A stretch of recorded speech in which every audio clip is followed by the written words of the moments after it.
Ani. My mic's on. Is it on? Oh, there we go. So welcome to the Bottomajig and the 14th annual 6 Foot Festival. Thank you guys for showing up here. You know, it's great support. Just some housekeeping things before we get on with Chuck here. Washrooms are down the hall to your left there. And if anything happens in case of emergency and we need to leave the building, we will exit out of these doors and we'll go to the park across just over here, Queen's Park. And that's where we'll meet if there's any in case of emergency. If you find yourself in the back somehow, just enter the exit through the back lot and then walk around to Queen's Park. Please feel free to donate to the Bodge at some point throughout the night if you guys want to donate. And also Chuck will have some merchandise for sale. He has some t-shirts, look real cool. They're $25 and he has all kinds of sizes. And yeah, I think that's it. So introduce Chuck Copenace. He'll start performing. All right.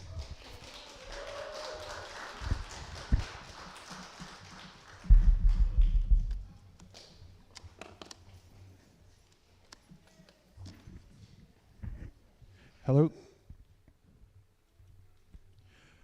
My name is Chuck. Can you hear me? All of a sudden, it's like really, real quiet. Hello? Hello? Hello? I could probably just yell. Check one. Check 1 2. Check 1 2. Does he just talk really? Oh, there we go. Oh, there we go. I thought he just had that. His voice was just that much louder than mine.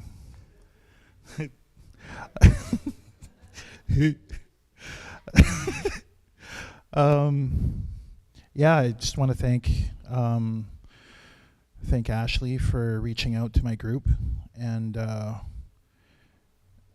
liking it and bringing me down here. And I think I'm really enjoying it here so far. We just came from Winnipeg on Wednesday. So Wednesday morning we flew to Montreal and then played a show for a different festival.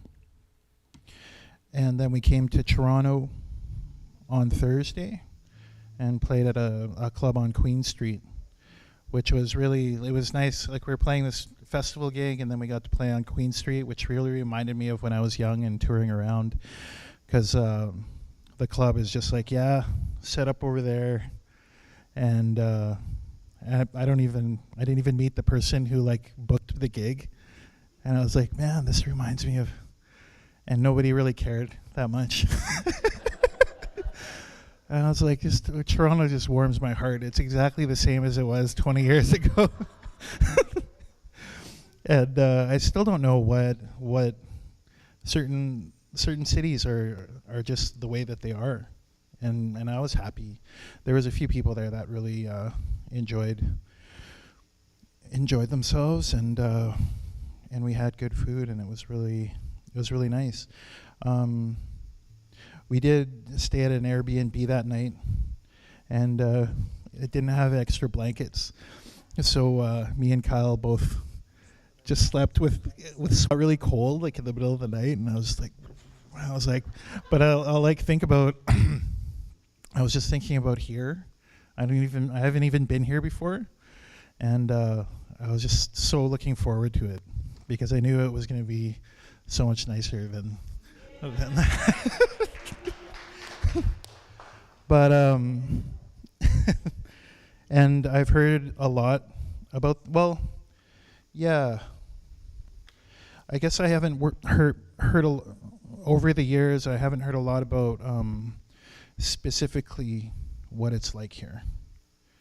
But what I have heard, especially in ceremony circles, is this is the place. Like this place has an energy, and it's beautiful. And I just look at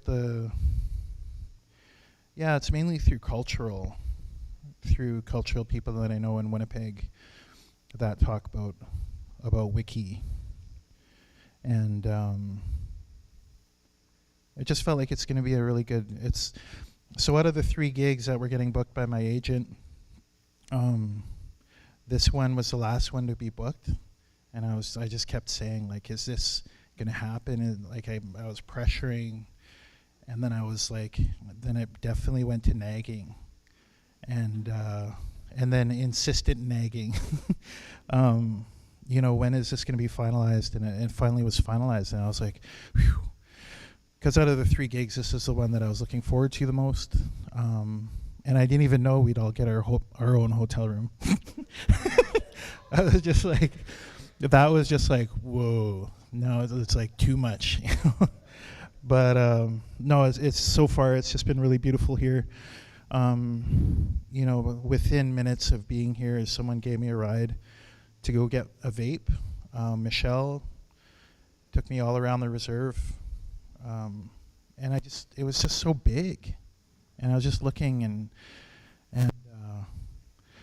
then looking at the map and everything, and just the water all around, and yeah, it just felt there's just a different kind of feeling that I'm getting here than from my home reserve, where I didn't live there. It's called Anamaki Wajing, number 37. It used to be called Northwest Angle. And it's right near Whitefish Bay, and that's right near Sioux Narrows, which is right near Kenora, Ontario. So, and then my mom, that's my dad's family. My mom's family is from down the road. They're Kellys from Onigaming or Sabaskong. And those are the 2 communities that I always have gone back and forth from. And my mom worked at Northwest Angle for her last 10 years after she finished working in the city in different places. So yeah, they're beautiful places as well. But in my mind, I always thought this is kind of Kenora. All these reserves surround Kenora. I was telling my band this earlier. I'm not a big history buff. I don't know a lot, but one thing as I suspect is that all the people from those reserves scattered around probably all lived in Kenora, where Kenora is, because that's the spot where a town should go, you know. So we would obviously, before everything happened, we would have been settled in these spots that are perfect to be settled in. And then when I go around in different areas of the country, near rivers, all the cities are in the perfect spots where you'd put a community. So I assume there must have been indigenous people living there for hundreds of years before everything happened. So I don't know, here I get a feeling that that things are a little bit older, maybe here, and that the land has been lived on where we're standing a lot longer. You know, and yeah. So I'm really happy to be here. I'm happy there was a rainbow outside just before we played. And the theme of the festival is colors. I thought that was really, I didn't actually think that. I just thought cool rainbow. And then Ashley was like, the theme of our festival is colors. And I was like, whoa. These are things that I shouldn't really admit to you. I should just let you think that I thought of that, but I don't seem to do that kind of stuff. Oh, and I might tell you when my band screws up, which is another thing that I shouldn't be saying. Or when I screw up, I'll stick to me. But yeah, we're gonna play some music for you guys. What I'm gonna present to you tonight is a lot of songs that I've written over time, and I'm going to play jazz. We're going to play jazz for you, but the music that I write is kind of a lot of it is going to be my ideas or my interpretation of jazz or whatever, because trumpet, I don't come from a long line of jazz trumpet players or musician. There aren't musicians in my family in the same way. It was a really kind of a fluky thing. And my story involved a lot of, just a lot of struggle. But jazz music or the trumpet kept me away from, it always gave me something that I was good at while I was struggling. And otherwise, what I was struggling with, I tell people a lot, what I was struggling with would have overcame me a long time ago.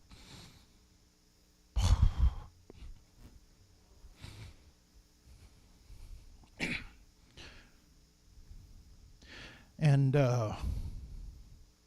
yeah, my story is something I think is similar to a lot of people's stories, but I just happened to find music